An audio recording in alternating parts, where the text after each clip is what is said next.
guys, welcome back to another video. Today I want to talk about mental health and my mental health and what I've been through to be given the diagnosis I have right now. So currently the diagnosis I have right now doesn't feel right to me. It feels like something is missing. It's the second diagnosis that I have been given. Firstly, I got a personality disorder that was kind of revolved around anxiety and being anxious. And the second diagnosis, the one I have right now, is a schizotypal personality disorder. And I felt like this diagnosis definitely fit me more than the other one I have. I got this one because I was hospitalized because I was taking an education and just got really sick because I couldn't handle the stress. And I, for a while before I got it, kind of thought this diagnosis isn't right for me. One I had before, and the anxious personality disorder. I don't know what the American or English term for it is, because we have different classification systems when it comes to diagnosis. But I didn't feel like that one fit me. I didn't feel like that was right. I felt like something was missing. I felt like a lot of pieces of the puzzle was missing. And when I was hospitalized, they could also see, okay, she's not kidding. This isn't actually the right diagnosis that she has.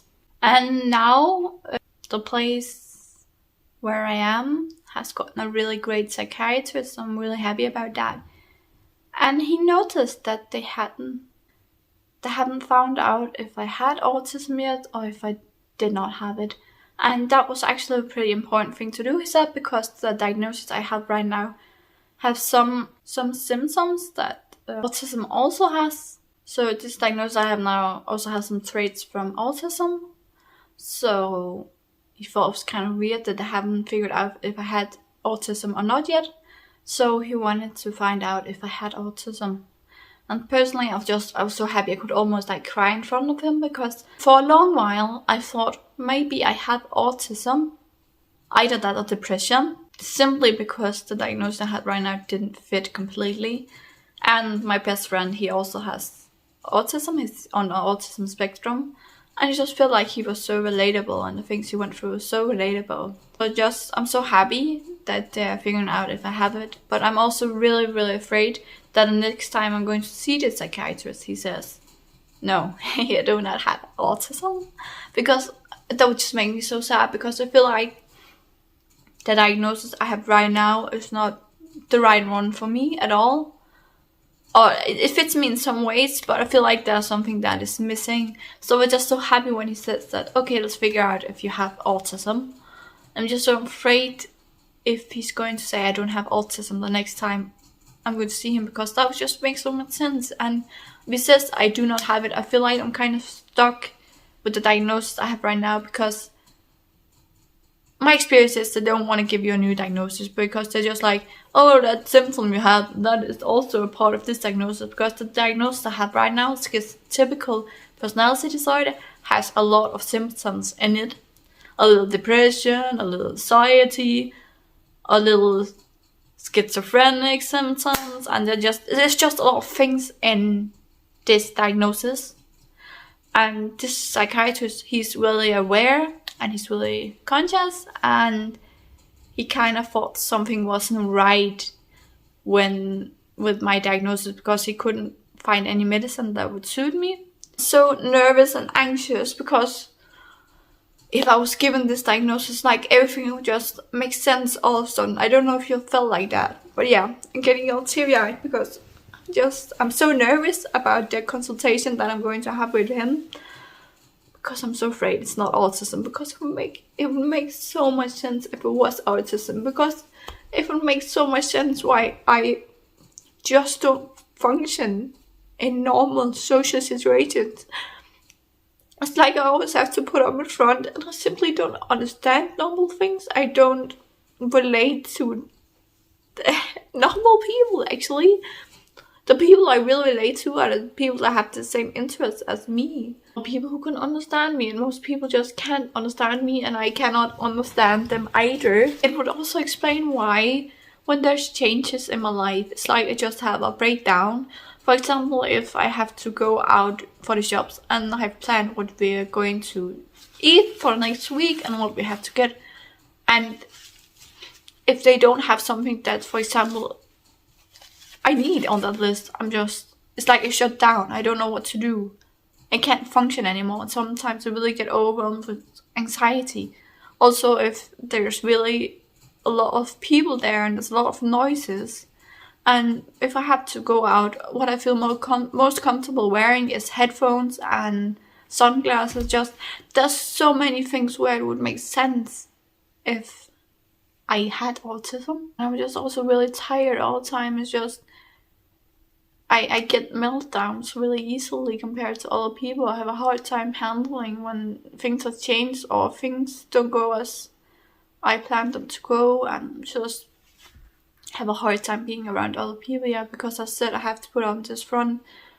I have to play kind of an actor, I feel like, and I have to act the way that I think people want me to act, because it doesn't come natural to me. And I don't understand things like how people get friends, and there's just so many things that just will make so much sense if I had autism. So I'm so nervous and anxious for this consultation. I don't know if I could handle it if they said I don't have autism, because then I feel stuck again. Then I feel like, well, I have this diagnosis that I don't feel like it fits me. And the people who work at the psychiatric place, they will not just easily diagnose you with a new diagnosis, because I don't know if it's something with resources or what it is to do with that, but just they don't listen when you say this diagnosis doesn't feel right on me. They kind of excuse that it is the right one.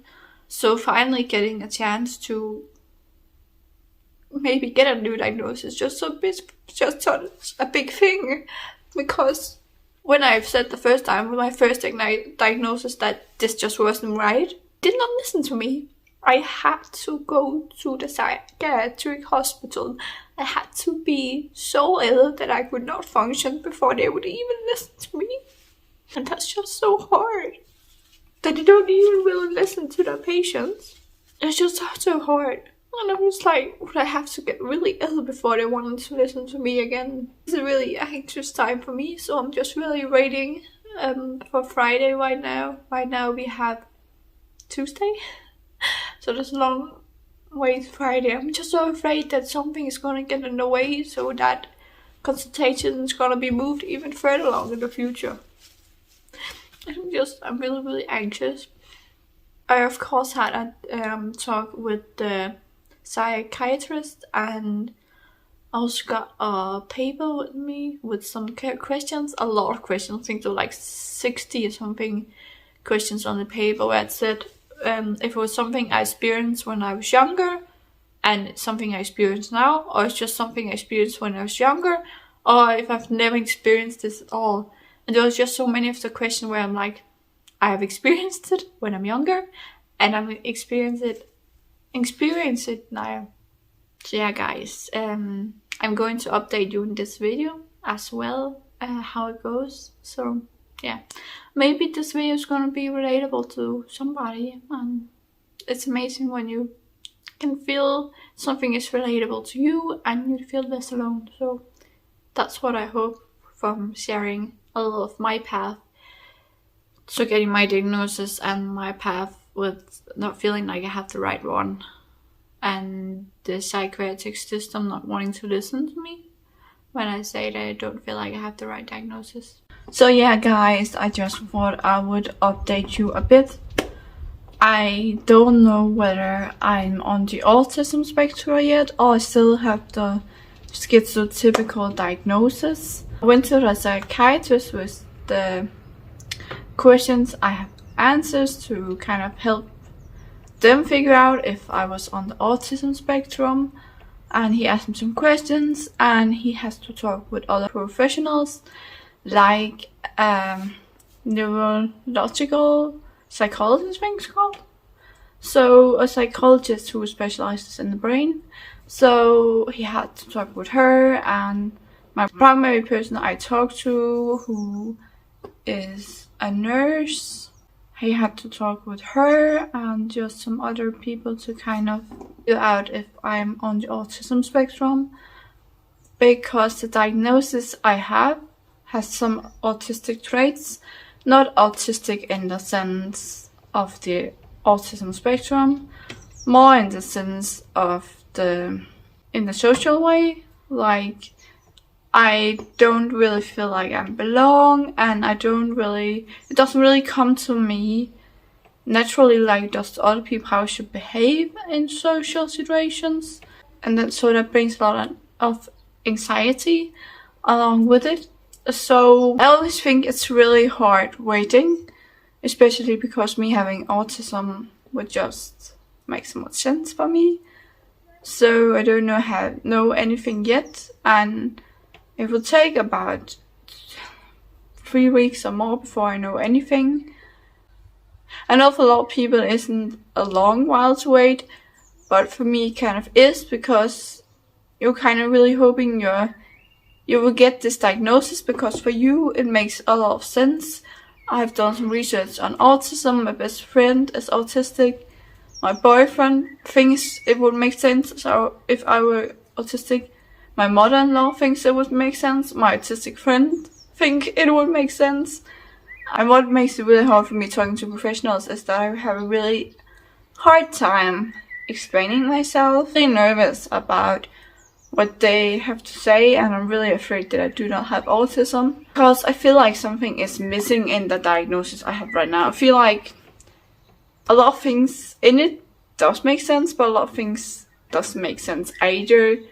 I think there's some things that are missing, so I'm really nervous about it. And today I have been to kind of an information day about the diagnosis that I have, the schizotypal diagnosis, and just talking about what it's all about, because there's not a lot of people that get this diagnosis, and there isn't that much knowledge about it yet there isn't that much research about it, so you can't really say all that much about it. It's kind of hard to navigate this diagnosis. It's the second time that I've been to one of these informal meetings with other people and people who know people have this diagnosis. Again, there's not a lot of people who has this. I think in the USA, I was told today that it's like 4% of people who have it who are in treatment for it. So there might be more than 4%. The 4% is just people who are in treatment for this diagnosis. It really isn't a lot, and I think it was a 1 to 2% something in Denmark or Norway, I don't quite remember. But it was a really small amount of people who has it. It made a lot of sense what they talked about today, because I kind of learned something new, even though it was about the same thing, and made more sense to me why I have this diagnosis now. And this diagnosis is also a diagnosis where there's a lot of symptoms you do not necessarily have that other people have. So it's really broad and will depend on the person. I'll update you along the way. Really don't know what to think, because right now I'm really trying not to think of how long I had to wait, because I was kind of hoping that me giving them a test back, because I already talked to the psychiatrist, that would be enough for them to know if I have autism or not. But it isn't. So I'm just really nervous, because the test alone I scored like over double of what you had to score, I think, for it to be a sign that you might be on the autism spectrum. Again, it's hard because my diagnosis right now has some autism traits also. So it really isn't easy, and I think it's a long while to have to wait. Hello guys, and welcome back on my channel. Today I just wanted to give you an update about if I have autism or not. As you probably remember, I have said that I had to wait a couple of months to talk with someone who knew more about autism than the psychiatrist I was talking to. So I waited a couple of months to talk with her, and I have just talked with her, and what she thinks is that I do not have an autism spectrum disorder. What I have is still a schizotypal disorder, but there's just an overweight of the main symptom, which is called autism. So there's just an overweight of autism in my diagnosis, but I'm not on the autism spectrum. So as you said, it's kind of hard to explain, but when you're on the autism spectrum, you have not developed the social skills that other people have. And that's why it's a developmental disorder. But when you have autism, like the one I have in my schizotypal diagnosis, it's more that I feel like I don't function in social situations and I don't understand how you're supposed to act in the social situations. But other people do not pick up that I have problems with social interaction when they talk to me. So that's like the big difference, as you said. I just have an overweight of autism in my schizotypal diagnosis, and I'm not on the autism spectrum.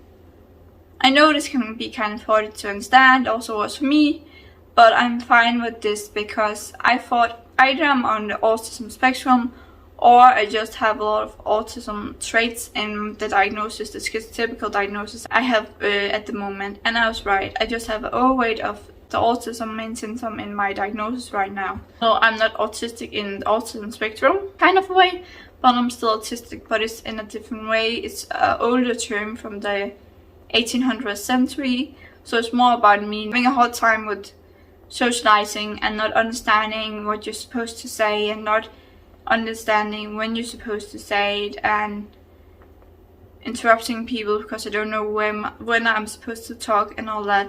And there's also other things like sensory issues, which I have, and the psychologist I talked to also said that I had an overweight of sensory issues compared to other people who have my diagnosis. What really helped me in the talk with her is that I had made a document about why I thought the diagnosis I had right now fit me and didn't fit me. And I've also written down why I thought I might have autism. And that also really helped the professionals who I had to talk to, because when I have to talk to professionals, like there's a curtain that goes down and I can't remember anything. And when I have time to write things down and print it and take it to them, that's a way for me to like explain what I'm dealing with, because if I did not write it down beforehand, I would have a really hard time with that. So they were really happy about that, and that is going in papers about me that they have at the psychiatric place. So right now we just have to figure medicine out, because the psychiatric system in Denmark is really lacking resources, so I can't really get help. The only thing I could really be given is medicine, and then I've had 10 talks with a psychologist, and that's about that. I cannot get any more help than that, sadly, because a lot of different care facilities in my country is really having a hard time right now. Everything from taking elder care to taking care of older people, and psychiatric system and hospitals and all this that takes care of people, that they're really lacking resources. So it's really not good right now in my country. So sadly I can't get the help that I'm supposed to get. But I hope that the medicine I end up on is not something I'm gonna gain a lot of weight from, because I already have a hard time with my body, and I would have an even harder time if I put on more weight than I already have when it comes to psychiatric medicine. But I've made a video about why we are so afraid to put on weight. I think that's about it. So I had autistic traits underneath my schizotypal personality disorder, and I have a lot of them. And I'm not on the autism spectrum, but there's a lot of parallels between the autism spectrum diagnosis and the autism I have underneath my schizotypal diagnosis. That's like the most important thing to understand. So I'm not autistic, but still I have autistic symptoms underneath my schizotypal personality disorder. So yeah guys, I hope you got something out of this video. I know it's probably been a little hard to watch because I've really been emotional, because I can just relate so much to so many things that autistic people struggle with, and now I know why, because I have a lot of the same symptoms as an autistic person would have, but there's still some things that differs between an autistic person and me.